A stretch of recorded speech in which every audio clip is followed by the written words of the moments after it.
regardez comment il parle d'Europe, cette fameuse femme africaine qui a donné son nom au continent européen. Écoutons ce que ce monsieur dit et après on va faire la zone d'explication. Document numéro 1. Qu'est-ce qu'est l'Europe? Grande question. Aujourd'hui, nous la posons dans un contexte bien grave, mais elle est toujours valable parce que cette identité a changé depuis les débuts. Et par les débuts, j'entends ce mythe grec de la princesse africaine Europe qui est enlevée et emmenée dans un site où elle va fonder le continent que nous appelons Europe. Donc j'adressais cette question un peu trop longuement dans ma conférence inaugurale, mais il me semblait important d'essayer de comprendre qu'est-ce que ça veut dire pour nous aujourd'hui. Et ce n'est pas le même sens que ce mythe avait pour les Grecs et pour les Européennes qui ont suivi les Grecs.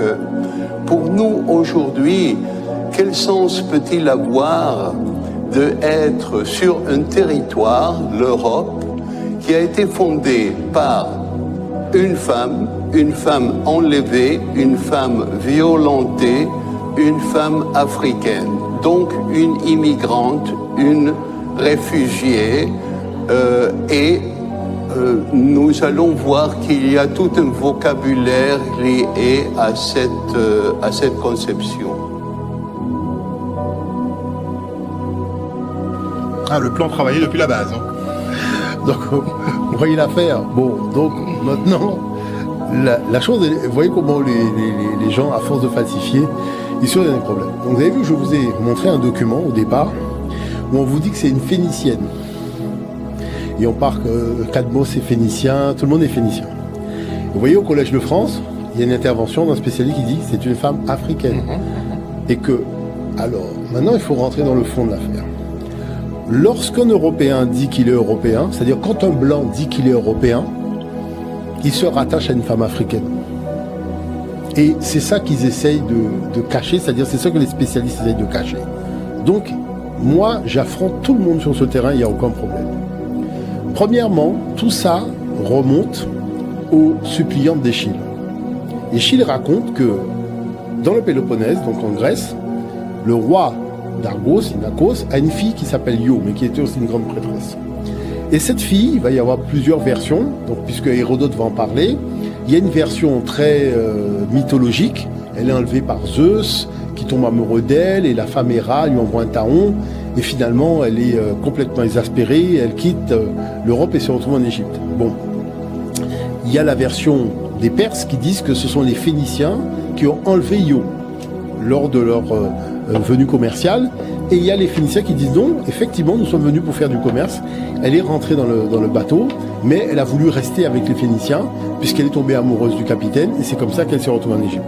Toujours est-il que moi je suis parti sur la base que comme ces gens-là sont tous des blancs, arrivés en Égypte, donc Epaphros est blanc, mais il va épouser une femme noire, donc leur descendance sera métisse. Non mon cher ami, Échille il dit et le fils que tu mettras au monde Io sera le noir Epaphos. Donc là, ça veut dire que Échille et tous les Grecs sont conscients que c'est une histoire de noir. D'accord? Puisque les Phéniciens, ce sont les Cananéens, c'est une façon d'appeler les Cananéens.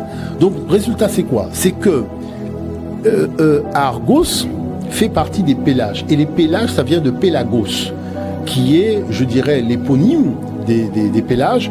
Et on vous dit que Pélagos produisit la terre noire. C'est-à-dire que, comme lui, et les Grecs considéraient que l'intelligence humaine est née des Noirs qui vivaient en Europe. D'accord? Ce qu'ils appelaient la naissance de la race humaine. La naissance de la race humaine, moi je peux vous montrer les documents, hein. Vous voyez, la naissance voilà, la terre noire enfanta Pélagos afin qu'il y eut une race humaine. Donc vous voyez qu'eux-mêmes se considéraient même pas encore comme civilisés. Et c'est au contact de ces noirs-là qu'ils vont accéder à la civilisation. Maintenant, donc ce noir Epaphos, qui descend de la tradition des peuples noirs, donc qui sont les premiers habitants de l'Europe. Vous avez eu le crâne, on va discuter de midi à 14h. Bon, l'affaire est réglée. Lorsque donc il est noir, il épouse une femme, ils vont avoir des enfants, et ces enfants vont rester en Égypte, puisque c'est une histoire qui se déroule sur la terre africaine, et il va y avoir Agénor, qui est son petit-fils, qui a épousé une femme du Nil, d'accord, qui va avoir Europe, avec Cadmos, entre autres. Alors pourquoi ces deux personnages-là sont importants? Ils sont importants parce que Agénor n'est pas phénicien. Agénor est né en Égypte. C'est ce que disent les archives grecques. Sauf que comme la région était sous protectorat de l'Égypte, donc il y a ce qu'on appelle un préfet, c'est-à-dire qu'on envoie quelqu'un qui va administrer le territoire. Donc Agénor administrait la Phénicie pour le compte de l'Égypte. D'accord? Bon. Mais prenons Cadmos, qui est le frère d'Europe. Cadmos qui a apporté l'écriture et qui a fondé une cité très importante en Europe. Regardez la discussion. Je suis à la Sorbonne et je demande aux gens de m'expliquer comment si Cadmos est phénicien. Il y a 3 villes, Tyr, Sidon et Byblos, en Phénicie, qui sont les 3 cités principales. Cadmos, originaire de Phénicie, monte en Europe fonder une cité qu'il appelle Thèbes. Mais Thèbes, c'est la capitale de l'Égypte pharaonique. Or, Cadmos est né à Thèbes. Donc, comme il est né à Thèbes, il crée la réplique de la cité de sa naissance, là où il fonde sa nouvelle cité. Donc, autrement, il faut expliquer pourquoi un Phénicien crée une ville africaine. Donc, vous voyez que de toute façon, les gens qui font de l'escroquerie intellectuelle, ils sont morts dans cette affaire-là. Bon, 2.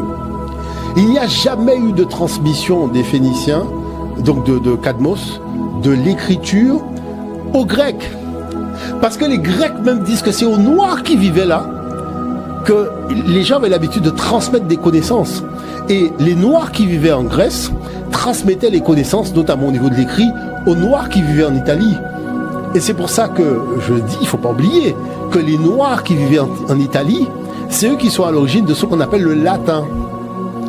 Et que lorsque les Européens sont arrivés, alors on peut régler l'affaire très rapidement. Vous savez qu'on dit alpha, bêta, gamma au niveau de la Grèce, et au niveau de l'Italie, on dit ABC. Alors, vous voyez qu'il y a cette différence au niveau du G. Parce que les Noirs qui vivaient en Italie ont remplacé le G par le C. Et qu'est-ce que les Européens, donc qui arrivaient à l'époque, les envahisseurs, eh bien, ils ont adopté le C. Mais ceux qui sont restés en Grèce ont adopté le G. Donc, vous voyez l'aspect, ils sont tributaires de la culture africaine à tous les niveaux. Donc, du coup, maintenant, ce qu'il faut dire, c'est qu'Europe n'a jamais été en Europe. Parce que les historiens grecs disent que Europe a été enlevée par les Crétois. Et ce sont les Crétois qui l'ont enlevée et qui l'ont emmenée en Crète. Et donc c'est pour ça que l'erreur commise par son frère qui est parti à sa recherche, donc ses frères, c'était d'aller la chercher en Europe en pensant qu'elle était en Europe alors qu'elle était en Crète. Et c'est parce qu'il l'a pas trouvé qu'il a fondé la cité de Thèbes. Mais il n'en demeure pas moins que l'histoire a été tellement marquante, ça a été un marqueur tellement fort pour le début de l'invasion des Caucasiens en Europe, que ne sachant pas quel nom donner à ce territoire, eh ben, tout simplement ils ont repris le nom que les autochtones ont dit, c'est-à-dire les Pélages, et ils ont repris un nom nouveau qui est Europe, qui émane d'une histoire qui concernait les Pélages et les Égyptiens déplacés en Phénicie. Donc c'est-à-dire que soit on se dit un petit peu sérieux et on raconte une histoire sur la base de la documentation, de la science, de l'ADN et de tout ça, soit on fait de la facétie, et ça veut dire qu'on ment à la jeunesse européenne, mais aussi on ment à la jeunesse africaine. Donc je pense qu'il faut, sur cette base-là, que tout le monde se rassure et tout le monde se calme. Un Européen, quand il dit je suis Européen, quand tu dis tu es Européen, tu reconnais descendre d'une tradition africaine qui t'a donné l'écriture, qui t'a donné l'architecture, qui t'a donné les sciences, qui t'a donné la royauté, puisqu'il ne faut pas oublier que les premiers Européens qui sont arrivés, les envahisseurs, ont dit que le peuple qui a porté l'intelligence dans leur histoire, c'est le peuple noir, les Pélagiens, donc les Pélages qui vivaient en Europe. C'est écrit noir sur blanc. On peut montrer, et il y a beaucoup de doyens d'université qui ont fait des documents là-dessus et qui l'ont explicité. Donc voilà la réalité, c'est ça la vraie trame de l'histoire, et je dirais que tout le reste n'est que facétie.